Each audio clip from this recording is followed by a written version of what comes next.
I speak these words to you in the name of God, Father, Son, and Holy Spirit.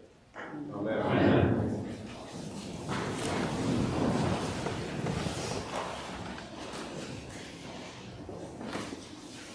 Good morning, St. Albans. Good morning. And can I just get a quick round of applause to Joan for the organ?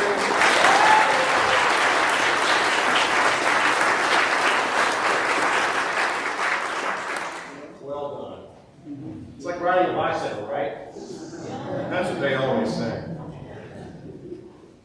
Today, and all the way through Holy Week, the focus of God's people is on the unthinkable, unshakable love of God for us, for you, and for me.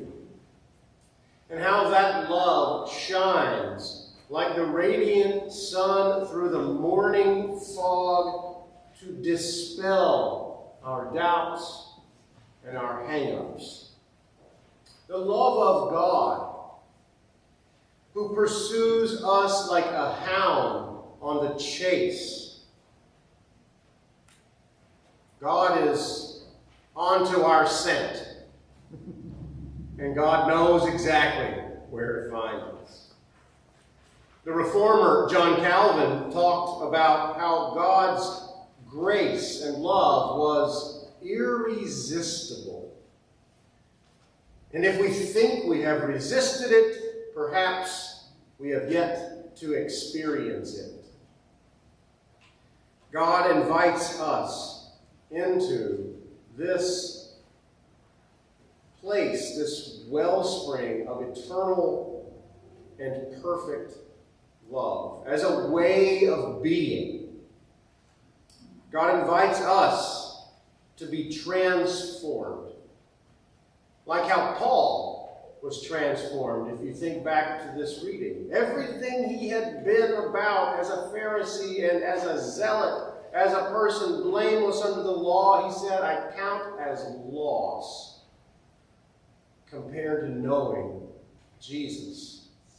The joy he has in being found by a God of love was worth getting rid of everything he was up until that point of being transformed into a new creation. And God is inviting us to be transformed into people of love for love. Transformation only happens when we accept God's love and let it in. And let it lead us. The theologian Paul Tillich once said, I'm paraphrasing this, but we have to allow God, a part of the Christian faith is accepting that God accepts us in spite of our unacceptability. And once we can accept it and let that love of God, the fact of God's love, in, we can follow it to some great place. The way that we look and think and feel and act and hope in the world all starts with allowing God's love to penetrate our thinking, our feeling, and our being. This is the reason the Christian faith begins at baptism. Because the old nature has to be cracked open and left behind in order for the new life, the new nature to flourish in its place. And we find ourselves on a journey, a new journey that moves us beyond simply love for ourselves and looking out for ourselves into a movement of outwardly looking. As we move with others in love, just as God moves outwardly towards us. If you read the newspaper, or however you get your news these days, you You might think this love of God is slow to develop. Is it even real? Does it even have a place in the world? Are we doomed? And to that I would say, all the more reason why God's people must be transformed by love and must be soldiers in the battle of love. It does feel slow to develop. But people of faith, we are called upon to have faith that the endless love of God has already prevailed over every force of evil in the cosmos. God's love is the primary force. It is the only reason for the being of things. It is our destination.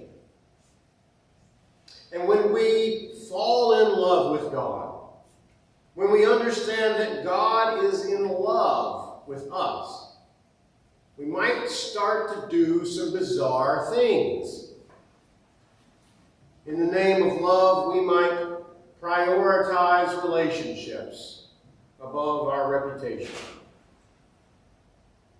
We might forgive someone who doesn't deserve it. We might just spend a year of wages on expensive perfume just to crack it open and anoint the feet of Jesus. Love. But be careful about what you love and know what you love. Because there won't be time for anything else in your life. When you get to that place where you can say no to the things that you don't love, so that you can say yes to the things that you do love, there is such joy and relief beyond what we can imagine. A life organized around the principle of love might lead you somewhere amazing. It might turn you into a Mary. Jesus does not stop Mary doing this extravagant act of love, despite the cost. Why?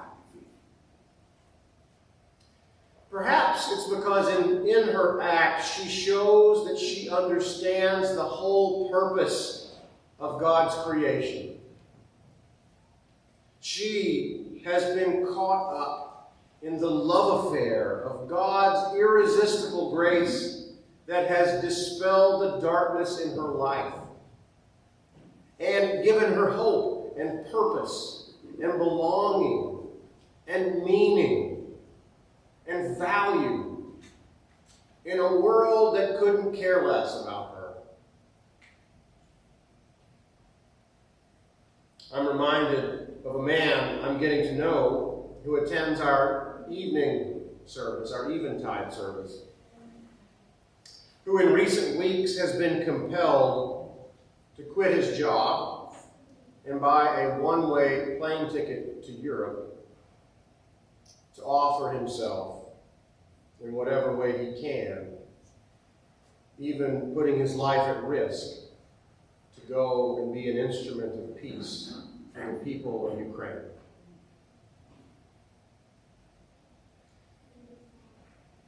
He is doing this because of his faith in God. He feels called, and there's no question when I talk to him that this amounts to faithfulness for him. He is caught up in a love affair with the light that shines fearlessly against the darkness.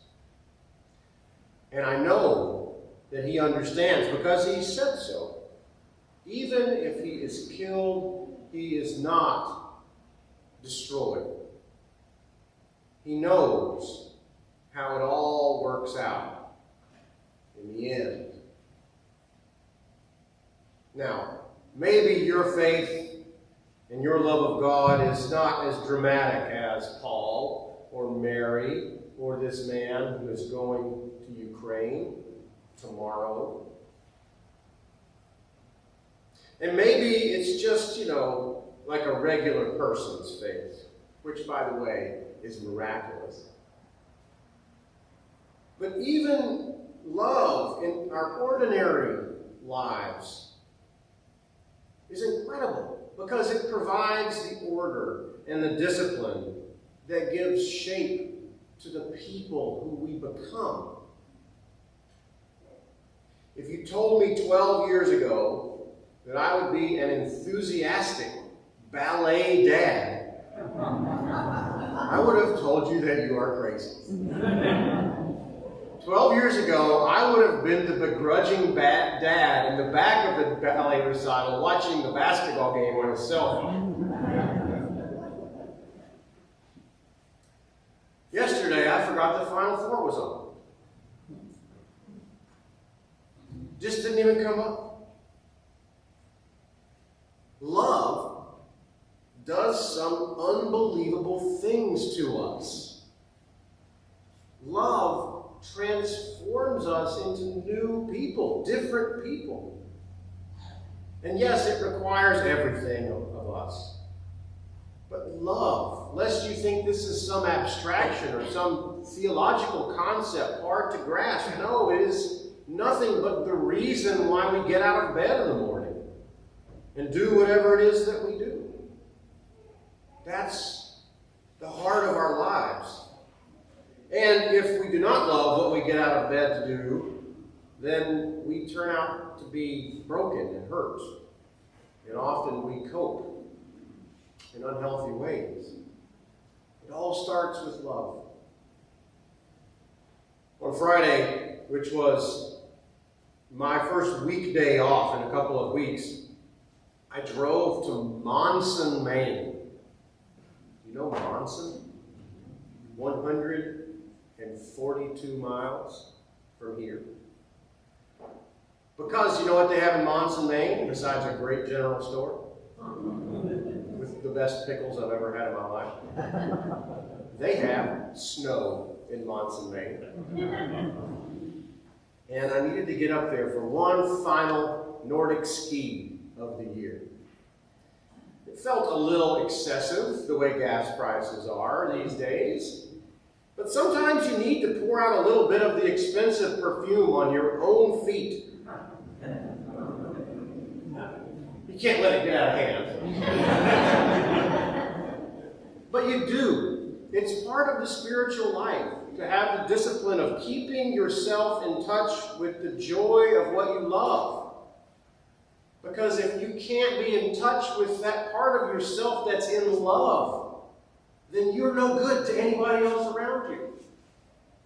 We are conduits of love. We are being shaped for love, for the purpose of God's love.